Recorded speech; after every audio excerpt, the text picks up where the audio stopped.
Thank you, Speaker. My question is to the Minister for Aged Care.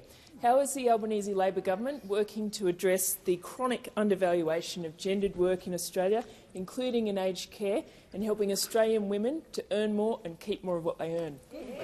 Call to the Minister for Aged Care and the Minister for Sport. I thank the member for Canberra for her question and for being such a strong advocate for women in this place and in Canberra. If you've visited an aged care home or an early learning centre, like all of us on this side of the House have, you know that being a carer is one of Australia's hardest jobs. Indeed. Our carers have dedicated their working lives to supporting our loved ones, from our youngest citizens to our eldest citizens. And caring is physical work, it's emotionally draining work, but it is also highly skilled work.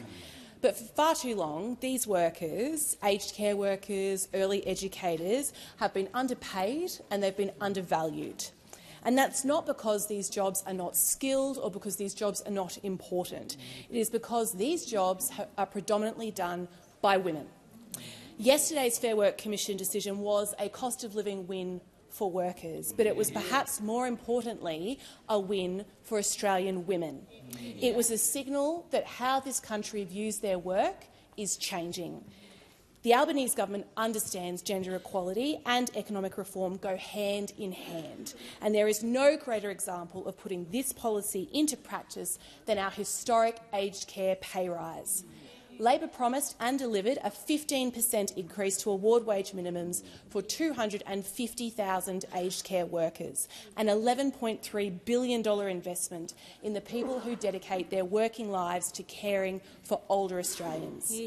This pay rise isn't just providing aged care workers with economic security, it is changing the system. I recently heard of an aged care worker named Danelle. She lives and works in Biloela in the member for Flynn's electorate. Danelle started her aged care career 20 years ago as an enrolled nurse. She then left and went to work in a hospital and became a registered nurse.